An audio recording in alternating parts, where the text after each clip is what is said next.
Welcome to A Styled Life, the podcast for purpose-led female founders and senior leaders ready to use style as a powerful tool for confidence, impact, and influence. I'm your host, Alex Standley, multi-award-winning personal stylist, speaker, and sustainable fashion consultant with 2 decades of experience in the fast-paced world of fashion. Join me as we redefine success from the inside out. This podcast isn't just about clothes. It's about personal power, purposeful style, and creating a life that aligns with your values. So whether you're running a business, leading a movement, or stepping into your next chapter, you're in the right place.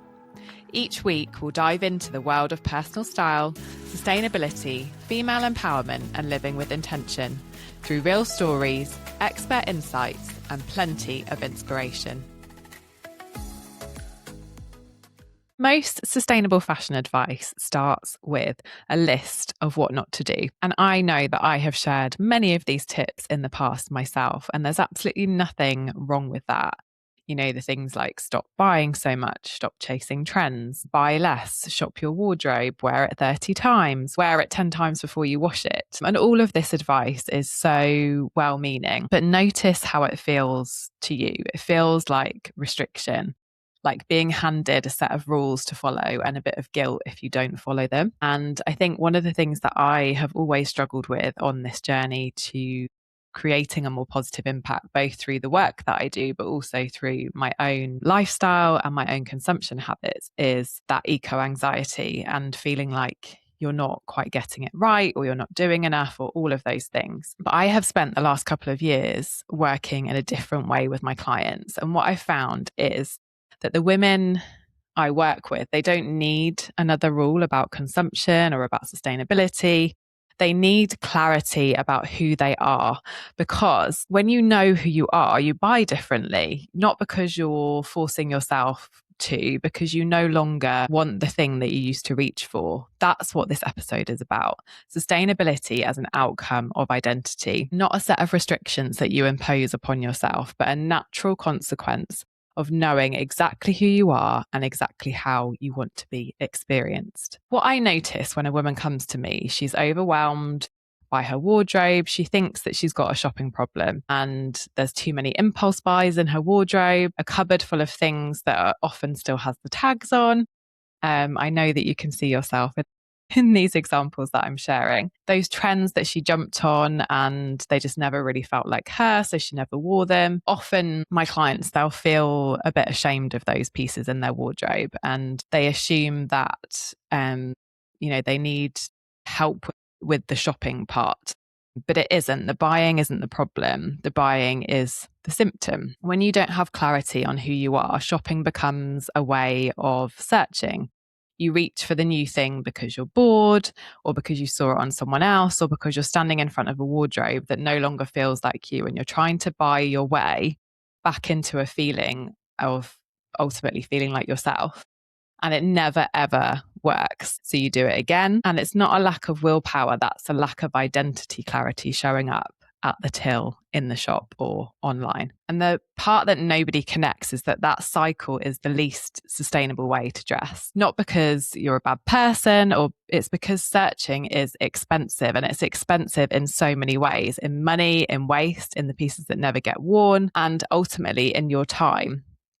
And now if you flip that, when you know who you are, the searching stops. You walk past 90% of what used to tempt you, because ultimately it has nothing to do with you. You recognize the pieces that are actually yours in a way that you never could before. You keep things longer because they mean something to you, and because you chose them with intention, not out of boredom or panic. You buy less, and the less that you buy is better, and it lasts because it's quality. You didn't follow a single rule in that process. You just stopped needing the thing that the rules were trying to stop you from doing. And I have so many examples of this, but I think color is a big one here, because let's face it, every season the high street and the press and social media are telling us about the hot colour of the season, whether it was, quite recently butter yellow or it's sky blue, or it's mocha mousse, or, you get the picture. And so many women get caught into that and they get drawn into, oh, I need that mocha mousse blazer, or I need that butter yellow dress. And actually, they don't need it. And perhaps it didn't even work for their skin tone, and it wasn't even suiting their personality and their lifestyle and all of the other considerations that we ultimately should be taking into consideration when we're buying something. So those pieces just get sat there and worn, and often we don't actually know why. And this is a crucial bit as well. You will have all of these pieces that are kind of like this graveyard in your wardrobe, but often we don't know why it doesn't work, or we don't know why we didn't wear it. And that's where it's really helpful to have an expert to come in and to kind of decode all of that. And once you understand all of those things, then you avoid making those mistakes in the future. So why does this matter for you? The women that I work with are founders, they're senior leaders, they're speakers. They are successful by every external measure, and they're often becoming more visible, often faster than feels comfortable for them. And what I hear again and again is a version of the same sentence. This doesn't feel like me. It's not, I can't dress. These women are capable. They're decisive. They can run a company, or they can present at board level, but they'll stand in front of a full wardrobe and feel like they're looking at clothes that belong to somebody that they used to be. And some of them describe it as wearing a costume or feeling like they're invisible. One phrase that I hear often is that it feels like being dressed up as someone else entirely, and somebody that, they're just not anymore. And that feeling has a cost, and it's not just emotional. It's the reason that you keep buying. It's the reason that you're trying to close the distance between who you are now and how you're experienced. And you're trying to do it often one purchase at a time, and it just doesn't work. And you can't shop your way into that identity clarity. You have to start with the identity. And often that can feel time consuming and it can feel uncomfortable, but that's the order of my work. And I never do it the other way around. Identity first, always, then presence, and then and only then the clothes. Color, wardrobe, shopping, I love all of it. But it all comes after the identity work, because until you know who you are, every styling decision is just purely based on guesswork or technicalities. So how does this happen in practice? Because I want to be clear, this is not a mindset trick or a nice idea. It's a really powerful method that works. And when I work with a woman, we start by getting really precise about who she is. I use a set of lenses to do that, which include things like astrology, human design, VIA character strengths, numerology, values, things that are really, really important to who you are as a person, and that really hold up a mirror to who you actually are underneath all of those labels and underneath all of those clothes that just feel like they're really not working for you anymore. And I read that through 20 years of looking at how real people carry themselves in a room. And what we're looking for is the specific version of you at your best, and how that translates into how you're showing up with your style. And there's something really magical that happens when a woman finally sees herself named accurately. Like, that noise just drops. And that is a huge part of what I see, like, my role to be, is reducing that noise, reducing the overwhelm. And then the wanting drops. And then you stop asking, what should I wear, as a kind of anxious question, and start asking it as a clear one, because you know what's yours. You can spot it in a shop in seconds, and you can walk past everything else. And you ultimately just feel so comfortable in your own skin. And that is where sustainability comes from. Not from a pledge, from the fact that a woman knows exactly who she is. She doesn't need 45 near misses in her wardrobe. She needs the right pieces, chosen deliberately, kept for years, worn because they mean something to her, and the pre-loved piece that she hunts down because it's exactly right, the quality item that she invests in because she knows she'll have it for a decade.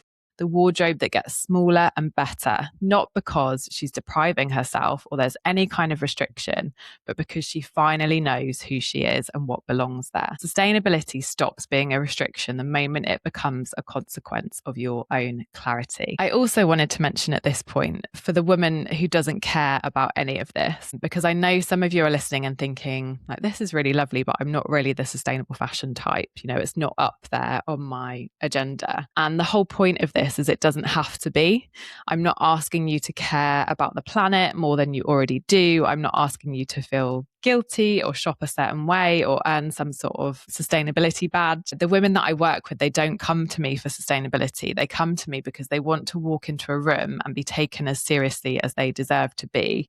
They want to stop feeling like they're in a costume, and they want getting dressed to feel simple and to get rid of that overwhelm. Sustainability is just what happens when they get that. It's the side effect, not the goal. You buy less because you finally know what's yours, not because somebody told you to. So you end up with a wardrobe that happens to be more sustainable, and you got there by chasing clarity, not by chasing virtue. So if the eco angle has never quite landed for you, this was never really about that. It's about you and how you're experienced, and the rest takes care of itself. So if your wardrobe feels like a source of low-level stress, guilt, if you keep buying and it keeps not working and you can't quite name why, I would offer you a different explanation. It was never about buying less. It was about knowing who you are. Get that right, and it's just what happens next. So before you go, I want to leave you with something to sit with, a few questions, because the shift that I've described here starts with noticing. And these are the questions that I would ask you if we were in a room sat together right now over a cup of coffee. So take one of these or all of these into your week. You don't need to answer all four, but I think these are really going to help you to shift how you're feeling about your wardrobe and to start to begin to get some of that clarity. So number one, think of the last 3 things that you bought that you've barely worn. What were you actually reaching for in that moment? Boredom, a bigger event, a version of yourself you were trying to become? And why didn't those pieces work? Why are they still sat there? Number 2, open your wardrobe and find the piece that you reach for again and again. What is it about that piece that feels like you? Name it precisely, look at it in lots of detail, really break down, like, is it the color? Is it the fit? Is it the material?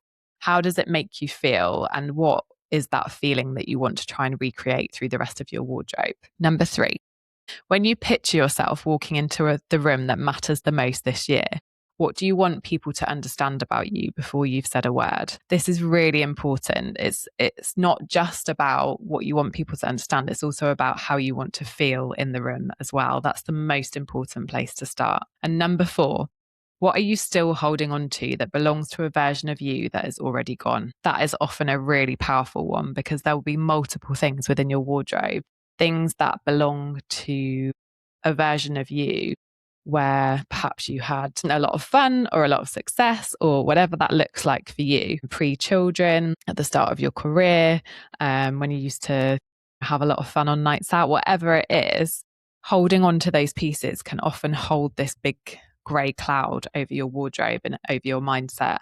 And it is so therapeutic to let them go. Sit with whichever one lands with you, or all of them if that feels like a powerful exercise to do.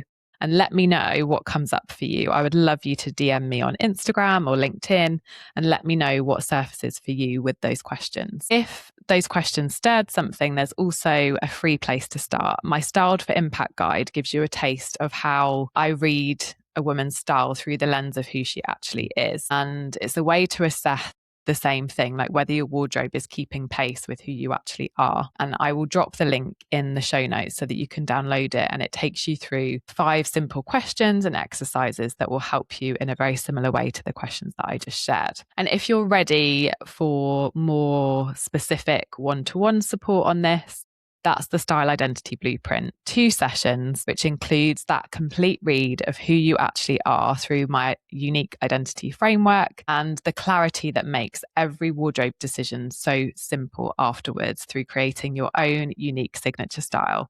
It is the 2 sessions that bring the most light bulb moments to all of my clients, and it is so powerful.